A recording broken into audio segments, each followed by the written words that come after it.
Antoine Bocco a réalisé plus de 400 000 € de chiffre d'affaires sur le mois de mai grâce à la vente de son programme en ligne. Dans cette vidéo, je vais te partager les 3 clés de son succès et surtout t'expliquer comment tu peux utiliser ça pour ton business dès demain. Partie 1, le positionnement d'Antoine Bocco et comment il fait pour adresser une cible très large à l'opposé de la stratégie de la niche. La partie 2, sa stratégie d'acquisition pour avoir des milliers de leads. Pour moi, c'est vraiment aujourd'hui le numéro uno sur la partie organique, notamment grâce au nouveau format qu'il a sorti sur YouTube. Et partie 3, sa stratégie pour convertir ses leads. On verra la routine qu'il a de testing qui est hyper avancée et super intéressante à mettre en place. Je suis David Varol, ancien head of growth dans une startup américaine. J'ai géré un budget publicitaire de plus de 3 millions d'euros et aujourd'hui j'ai une agence marketing dans laquelle j'aide les entrepreneurs à scaler. Depuis le début de l'année, on a aidé 4 entrepreneurs à dépasser les 100 000 € par mois. Alors on commence avec le positionnement. Le contenu du programme, c'est apprendre à créer une formation ou un coaching et savoir le vendre pour en faire son activité. Comment est-ce qu'il vend ça? La punchline qu'il utilise, c'est transformer votre passion en profit, le secret vers la liberté. Sous-entendu,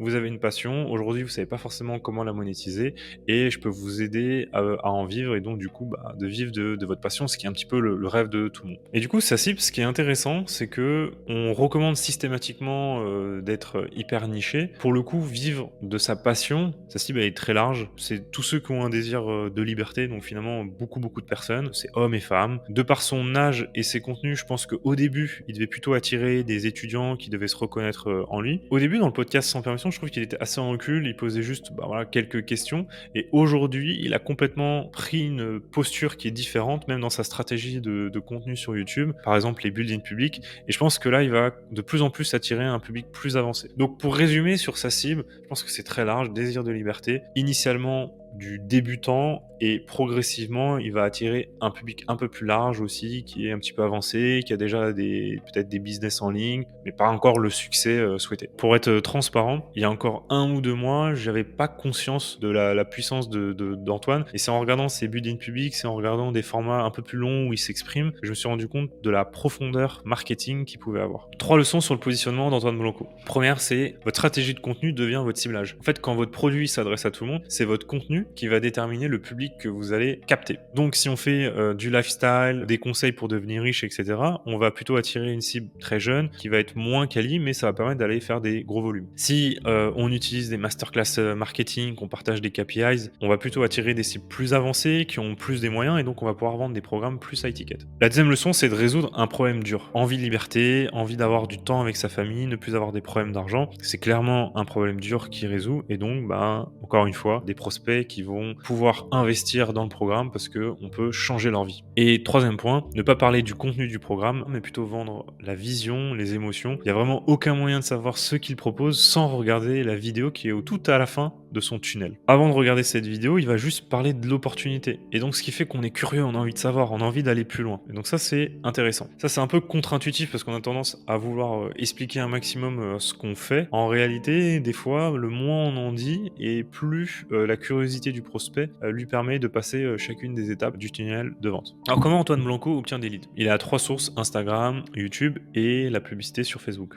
On peut voir qu'il a un très beau mix parce qu'il ne dépend pas uniquement d'un seul canal, ce qui est une bonne chose. Moi, je suis pas surpris que sur Instagram et YouTube, ce soit ses meilleurs canaux. C'est des canaux organiques sur lesquels il y a des grosses audiences, donc ça va attirer des leads intéressants. Instagram, pour moi, c'est parfait pour générer des conversations, créer de la proximité. YouTube, ça va être top pour éduquer, rassurer, gagner en légitimité. Et les ads, en regardant là les chiffres, je suis surpris qu'il n'arrive pas à spend plus. Parce qu'on le verra, il dépense à peu près 20 000 € par mois, c'est ce qu'il dit dans une de ses vidéos. Ça me paraît peu par rapport aux audiences qu'il a et donc au potentiel, ne serait-ce qu'en reciblant son audience. Ok, on va passer donc à l'analyse par canal.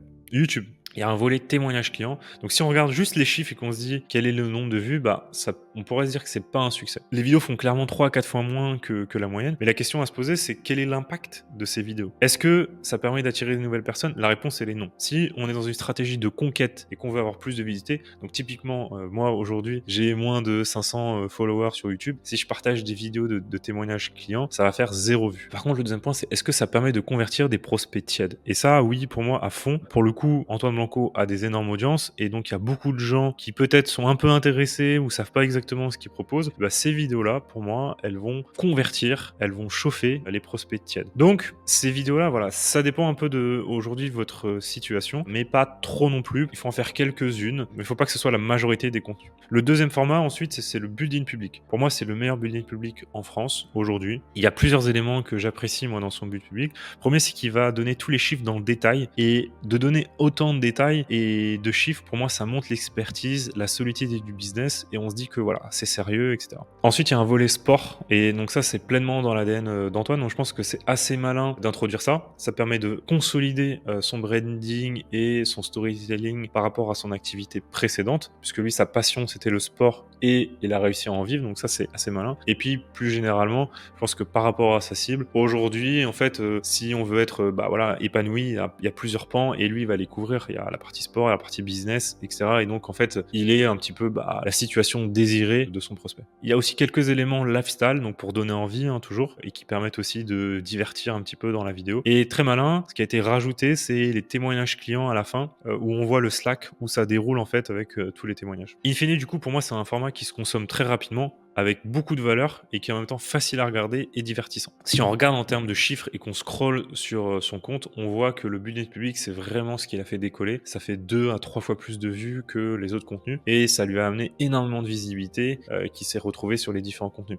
Au-delà du nombre de vues, le business public, c'est un format qui est très long et qui permet de créer beaucoup de liens avec lui. C'est-à-dire qu'en termes de connexion émotionnelle, quand on a regardé ces 40 minutes de vidéo, je pense que c'est très fort et c'est aussi des contenus comme ça qu'on cherche à faire quand on construit une audience. Faire des chiffres, c'est bien, mais créer une connexion, ça c'est plus important, c'est ce qui va permettre après de vendre les différents programmes. Et après, il y a un troisième format qui est en train d'émerger, c'est les masterclass assez longues. Donc là, avec Yomi, il a fait une vidéo très longue. C'est vraiment une formation complète. C'est une nouvelle trend, donc c'est vidéos très longues. Le concept, il est simple, c'est je te donne une formation de plus de 2 heures qui est gratuite en ligne, c'est full valeur, tu adores. Imagine ce qu'il y a dans mon programme payant à plus de 2000, 3000 euros. Ça crée un ancrage dans le cerveau du prospect, donc c'est intéressant. C'est aussi des vidéos où, encore une fois, c'est des formats longs, donc on va créer une connexion, on va pouvoir montrer plein de choses, son expertise. Il y a une deuxième vidéo, moi, qui m'a beaucoup marqué, c'est le Mastermind d'Alec Henry. C'est vraiment une vidéo que je recommande pour tous ceux qui s'intéressent à la vente de programmes en ligne, parce qu'il y a vraiment beaucoup d'informations intéressantes, notamment sur la partie commerciale. Après, par rapport à sa cible, je pense que les notions qu'il aborde, elles sont trop avancées. Alors, je trouve qu'on s'écarte un petit peu de l'avatar, il y a des notions hyper avancées de setting, closing, de tunnel, etc.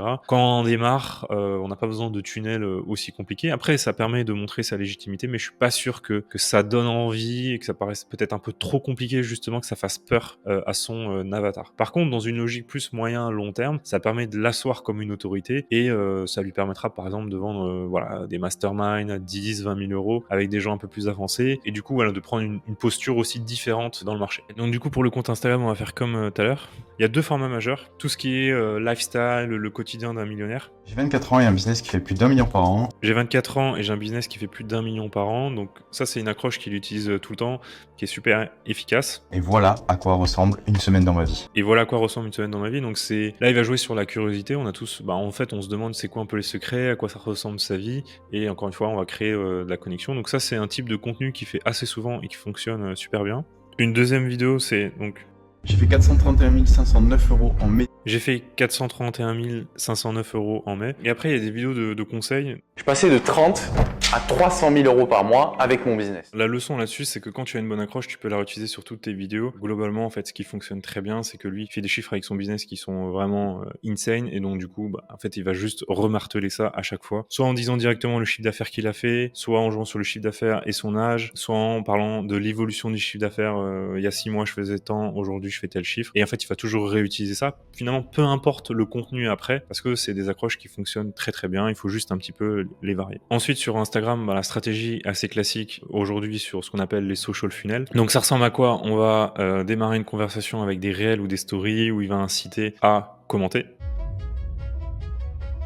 Ensuite, il va y avoir une stratégie de DM où on va partager de la valeur et essayer d'appuyer sur l'écart entre la situation actuelle et la situation désirée du prospect pour inciter à prendre un rendez-vous de découverte qui est en fait un rendez-vous de vente. Et puis après, il va y avoir l'onboarding. Dans le cas précis d'Antoine Blanco, il est assez pushy là-dessus. Je pense que tous les jours, quasiment, il y a une story qui pousse à générer des commentaires pour générer des conversations. Je vais pas rentrer plus dans le détail là-dessus. Il a fait une vidéo, justement, celle sur le mastermind avec Henri, où il détaille tout le process de setting et je vous la recommande fortement. Là, je suis sur la bibliothèque d'Antoine Blanco, donc il y a pas mal d'ads. Là, on peut voir qu'il y en a 1300. Ça veut pas dire qu'il y a 1300 publicités différentes, parce qu'en gros, là, ce chiffre, il est pas précis, mais on voit qu'il y a beaucoup quand même de diversité, beaucoup de choses qui ont été testées. Mais aujourd'hui, il dépense que 20 000 € par mois. Moi, au vu de son audience, ça me paraît très faible. Déjà, je pense qu'il pourrait mettre un petit filet sur YouTube Ads, vu son audience. Et l'idée, ce serait juste de retargeter les followers ou les gens qui ont regardé ses contenus. Et il pourrait réutiliser les meilleurs créas qu'il a sur Facebook. Sur Facebook, je vous partage un petit peu ce que je ferais pour pouvoir dépenser plus. Tout va se jouer au niveau des créas et pas des paramétrages. Ne vous inquiétez pas, je vais pas vous dire comment paramétrer les audiences, etc. Première chose que je ferais, c'est que je prendrais tous les contenus organiques qu'il a fait et qui ont les mieux fonctionné. Et à la fin, je rajouterais juste un écran avec un appel à l'action. Du style, clique sur le lien ci-dessous pour telle ou telle chose. Et je les mettrais toutes sans y passer trop de temps. Là, vu tous les contenus qu'il a, je pense qu'il pourra en tester une cinquantaine. L'idée, c'est de mettre un budget de 20-30 € par publicité et de regarder des indicateurs clés. Donc moi, les indicateurs clés que je regarde sur les vidéos, il va y avoir le hook rate, c'est-à-dire quel est le pourcentage de personnes qui vont regarder les 3 premières secondes parmi toutes les personnes qui voient la vidéo. Ça donne un très bon élément sur est-ce que ça catch l'attention. C'est aujourd'hui un des points clés, notamment avec TikTok où l'attention elle est très limitée. Donc du coup, les premières secondes sont vraiment clés sur la performance d'une publicité. Ensuite, de regarder le hold rate, c'est-à-dire le temps de visionnage jusqu'à la 15e seconde. Donc là, ça montre est-ce que les gens restent et s'intéressent au message. Et enfin, quel est le taux de conversion une fois que les gens arrivent sur la page pour récolter les emails. À partir de là, l'idée, ce sera de sélectionner peut-être les 5 meilleurs et de les améliorer par rapport à ces indicateurs. Donc une qui va typiquement amener un coût par lead qui est intéressant, mais on voit que le hook rate n'est pas très bon, on va pouvoir le retravailler, faire des déclinaisons. Mais ce travail-là de se dire, ok, on passe pas trop de temps, on envoie massivement toutes ces publicités, ça permet d'identifier directement des points communs entre celles qui fonctionnent moins bien, d'avoir beaucoup de données. Et puis c'est très simple à produire parce qu'en fait les contenus sont déjà présents. Deuxième chose que je ferais, je creuserais vraiment tous les sujets, toutes les idées reçues qu'il peut y avoir, tous les problèmes du prospect, toutes les solutions envisagées, et je ferais une publicité pour chacun de ces éléments pour vraiment creuser tous les angles marketing. Enfin, je pense qu'à son stade, il pourrait créer des sous-avatars, parce que là, il a un avatar global de ceux qui veulent atteindre la liberté financière. C'est assez large, et je pense qu'à son stade, c'est intéressant d'identifier des sous-avatars. C'est ce qui va permettre aussi à un moment de scaler en ayant différents types de profils. Donc on pourrait par exemple avoir les formateurs qui se sont déjà lancés. Là, on va pas communiquer avec eux de la même manière qu'un total débutant qui sait même pas ce que c'est une formation en ligne. Et puis il peut y avoir par exemple aussi certaines niches par rapport à ce que lui propose. Ça peut être le sport, ça peut être le bien-être, ça peut être la formation liée à des business. Et donc l'idée, c'est comme ça un petit peu d'aller chercher différents marchés. Et ça, c'est ce que les gros infopreneurs font. Si je prends par exemple l'exemple de Max Piccini, il aide globalement les entrepreneurs à obtenir plus de clients. Et globalement, il avait ce même message-là sur tous les marchés. Et à un moment donné, pour pouvoir passer ses caps, il a redécliné ses messages sur une dizaine de verticales et ça lui permet d'aller chercher plus de volume. Donc l'idée, ce serait d'appliquer la même chose à son business, de se dire c'est quoi les différents avatars. Il propose de la formation en ligne, de vivre de la passion, mais c'est quoi par exemple les grandes passions communes qui existent et est-ce qu'il n'y a pas un moyen de les cibler directement. Imaginons par exemple, le cheval, ce soit il identifie que c'est une passion très récurrente. En fait, s'il fait une publicité liée à comment transformer ta passion pour le cheval en un business en ligne sur lequel tu pourrais vivre, on verra que tout de suite pour les passionnés de chevaux, ça aura un impact de dingue. Partie 3, comment convertir ces leads froids en leads chauds. On va aller sur sa page de capture. Alors on va commencer par le premier bloc. On verra qu'ensuite il y a d'autres éléments. Transformer votre passion en profit, le secret vers la liberté. Ce qui est intéressant dans sa headline, c'est qu'on a un mécanisme unique. On parle de transformer la passion en profit. Ça, c'est le véhicule, c'est ce qu'il va proposer. Et on nous dit le secret. Donc, en fait, on nous révèle pas. On a un mécanisme, une manière de transformer ça.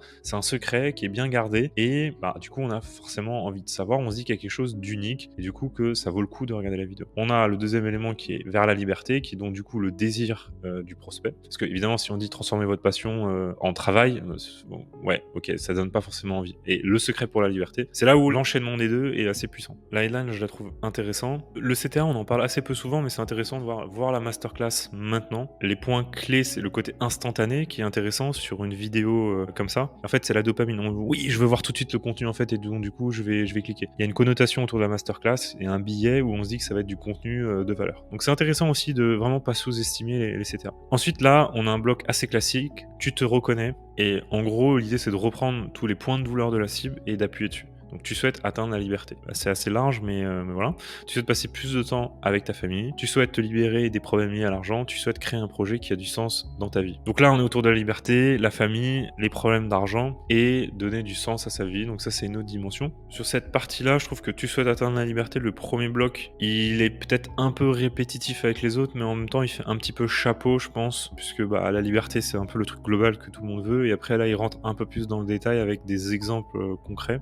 Pourquoi pas. Dans cette masterclass, tu vas découvrir donc comment transformer ta passion en profit. Donc là, il rentre un petit peu plus dans le détail, ce que vous aimez, monétiser ce que vous aimez, créer une nouvelle source de revenus. Après, à l'aide d'un ordinateur et d'une connexion Internet. Alors, pourquoi est-ce qu'il dit à l'aide d'un ordinateur et d'une connexion Internet? C'est pour vraiment montrer qu'il n'y a aucune barrière à l'entrée sur l'activité. Ça, je trouve que c'est un peu à double tranchant. Ça peut paraître justement tellement un peu trop beau pour être vrai. Après, voilà, c'est à voir par rapport à la cible. Deuxième point, la meilleure opportunité pour atteindre la liberté. Là, ce qui est intéressant, c'est de convaincre que lui a identifié la bonne opportunité. Donc, il parle d'une industrie à 375 milliards. Ça, c'est pour rassurer sur le fait que c'est la bonne opportunité sur laquelle il faut se concentrer. Et le troisième point, c'est l'ingrédient secret. Ce que les entrepreneurs en ligne les plus prospères savent, mais ne vous disent pas. Encore une fois, là, on ne dit pas grand-chose, si ce n'est qu'en fait, on va attiser la curiosité, mais c'est le seul objectif de la page, attiser la curiosité, donner envie de regarder la suite, donc pourquoi pas. Et enfin, ce dernier bloc, il est clairement pas optimisé sur desktop, mais je pense que grosse partie du trafic arrive sur mobile, mais bon, quand même, ne serait-ce qu'il y a 5 ou 10% du trafic sur web,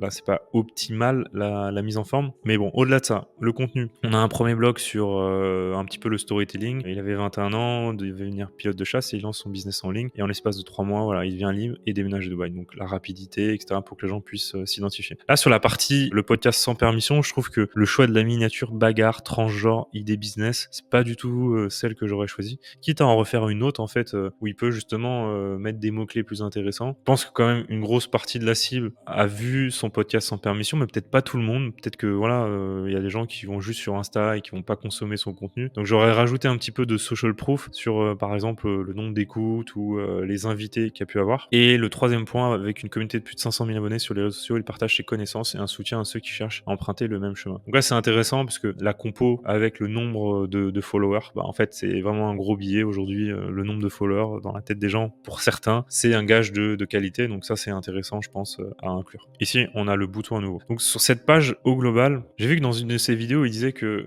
il avait rajouté des blocs, notamment par rapport à la stratégie sur Facebook Ads. Je me demande sur son compte Insta si il a vraiment besoin de tout ça. Moi, je pense que, en fait, sur la page opt-in, parce que là, je suis vraiment sur celle qui est sa page opt-in Instagram, je pense que je la couperai ici et je ferai un A/B test, en fait, en mettant juste le premier bloc versus la page complète. Et en fait, pourquoi? Parce que, en fait, on a un public qui est déjà un peu conquis, qui est sur son compte, probablement des followers, etc. Et je pense que plus on leur donne de matière, et plus on peut les écarter. En fait, quand ils cliquent dessus, ils sont déjà à peu près chauds. Si les gens cliquent en regardant cette bio Insta et qu'ils arrivent du coup sur la page, je pense qu'ils sont déjà plus ou moins convaincus. Ici, on a une punchline qui est très intrigante. Je serais très curieux de savoir s'il a fait le test. Autant une page aussi courte sur Facebook, sur du trafic froid, ça va pas forcément marcher, mais autant sur du trafic chaud, je pense que plus la page est courte et plus on va collecter les emails. 2 leçons sur sa stratégie d'acquisition. La première, tester ses super idées. Et ça, pour moi, c'est vraiment, aujourd'hui, ça doit être la norme quand on se lance sur des business en ligne. Antoine, il parle d'un process qu'il a où toutes les semaines, il va tester la headline. Donc, il va faire un A/B test. Donc, un A/B test, ça consiste à tester 2 versions, puis répartir le trafic entre les deux et de voir la version qui fonctionne le mieux. Là où c'est malin, c'est que pour ne pas impacter son business, il y a une nouvelle version qui est vraiment moins bonne. Il va mettre 80% du trafic sur la version A, qui est la version historique, qui fonctionnait, et 20% du trafic sur la version B. Donc comme ça, même si la version B tombée, elle est vraiment mauvaise, bah, ça va pas dégrader de façon trop importante le business. Pourquoi c'est important de toujours avoir une logique d'A/B test chaque semaine ou chaque mois? Déjà parce que il faut être dans une logique d'amélioration constante. Parce qu'en fait, chaque demi-point ou point de conversion qu'on va chercher en plus, ça a un impact direct sur le business. Et si on a cette logique-là sur chacune des étapes, à la fin de l'année, on a tellement progressé et l'impact est énorme. Et le deuxième point, c'est le niveau de conscience. Le niveau de conscience général de la cible peut évoluer. C'est-à-dire que aujourd'hui, par exemple, transformer sa passion en profit, c'est peut-être quelque chose qui fonctionne bien parce que bah voilà, c'est un message qui a été assez peu vu. Si dans 3 mois, tous les gros youtubeurs font que parler de cette opportunité, s'il y a d'autres gros formateurs, coachs qui se lancent sur cette thématique, bah peut-être qu'il faudra revoir différemment le message. Et du coup, d'avoir de l'A/B test constant, ça permet d'évoluer avec le niveau de conscience du marché. Et maintenant, on passe du coup à la vidéo de présentation. Je vais pas la partager parce que c'est une production vidéo, je sais tout le travail qu'il y a derrière. C'est un peu comme un film, hein. Voilà, je vais pas montrer des extraits du film, il faut aller voir le film si on a envie, si on est intéressé. Mais je peux vous donner du coup mon ressenti, mes commentaires là-dessus. Donc quelques points clés. Il démarre directement avec du storytelling pour créer une connexion émotionnelle forte. Donc ça, c'est vraiment la clé au début, de mettre tout sur le storytelling. Deuxième point, il va vendre le véhicule, donc l'opportunité. Donc là, il va le faire en montrant pas mal d'études, en citant des gros noms, des grosses études. Ça, moi, je suis moins convaincu. Alors, je sais plus exactement le média qu'il utilise, mais c'est Forbes ou voilà, ou Harvard ou des études comme ça. C'est de moins en moins source d'autorité, selon moi. Mettre un screenshot d'un article de blog où il y a écrit tel marché va faire X milliards, etc. C'est bien pour montrer qu'il y a voilà quelque chose de global qui se passe, mais enfin, je trouve que c'est pas aujourd'hui ce qui est le plus convaincant, c'est tellement loin du prospect. Le dernier point, c'est qu'il va montrer que c'est la bonne personne, qu'il a le bon programme pour profiter de ce véhicule-là. Et donc là, bah, c'est assez classique, mais énormément de social proof. Et ça, pour le coup, plus vous avez social proof, plus il faut en mettre des tonnes et des tonnes. Le plus on en met, et plus ça permet de convaincre à la fois sur le véhicule, mais à la fois qu'on a le bon programme pour aider à faire cette transformation. Voilà, c'est fini pour cette vidéo qui fait partie d'une série plus large où j'analyse plein de business d'éducation en ligne dans lesquels j'essaie de tirer des leçons applicables concrètement. Donc si tu as envie de recevoir les prochaines vidéos, d'être notifié, bah, pense à t'abonner et puis tu peux mettre un commentaire pour me dire ce que tu as pensé, s'il y a des choses que tu vas mettre en place dans les prochains jours.